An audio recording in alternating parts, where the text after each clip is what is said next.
Hello guys, good morning. तर माझा दिवस सुरू झाला चपाती बनवण्यापासून. आज केलंय चपाती, ऑमलेट आणि चहा. वेनसडे, टिपिकल वेनसडेचा आपला डाएट आहे. तो डाएट नाही म्हणता येणार त्याला, जे नाश्ता आहे.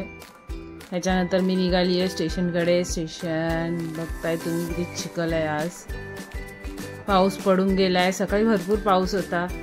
सो मला असं वाटलं की आज कदाचित काहीतरी सुट्टी मिळू शकते, पण नाही, तसं झालेलं नाही. आणि आज मी फर्स्ट क्लासमध्ये न चढता, AC मध्ये न चढता गेली होती सेकंड क्लासमध्ये.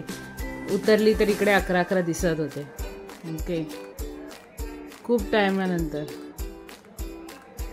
हे असं ह्याच्यासाठी की आम्ही जातोय, रिक्षावाला येत होता मधून आणि त्याच्यामध्ये त्यांनी बघितलं की मी असं कॅमेरा पकडून चालली आहे.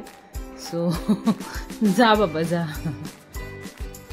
आणि ते मी घड्याळ दाखवण्याचा प्रयत्न करते. दाखवण्याचा नाही, म्हणजे दाखवते तुम्हाला. मल्टी कलर घड्याळ मिळालं मला. सो तो घड्याळ दाखवायचा भाग. आणि हे आमचं ड्युटी असते. मुलं जाईपर्यंत आम्हाला ते स्टेअरकेसला उभं राहावं लागतं. त्यानंतर हे दुपारचं मी जेवली आहे. इकडे हे आमचं बघू शकता व्हेरायटीचं जेवण, व्हेज नॉनव्हेज दोन्ही. आणि त्याच्यानंतर मी निघाली आहे माझ्या घराकडे जायला. तर हे ते मेट्रोचं स्टेशन. आणि आज इथे ती म्याव होती आणि तिला मी खायला पण दिलं. ते शूट नाही केलं, पण मी खायला दिलं आज तिला थांबून.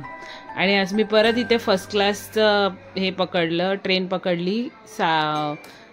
लेट झाली होती त्यामुळे 7:07ची ट्रेन पकडली मी आज फर्स्ट क्लास. हे ठाणा स्टेशनवरून गाडी जाताना मी जरा शूट केलेलं. आणि हे मी आता घरी परत येते आहे त्याच्यामध्ये. आणि नंतर मी सलूनमध्ये गेली कारण मला आयब्रोज करायचे होते. परवा मी जाणार आहे पिकनिकला, सो आयब्रोज करायचा. आणि हे माझं जेवण, कोलंबी, सुरमई आणि भात. Thanks for watching.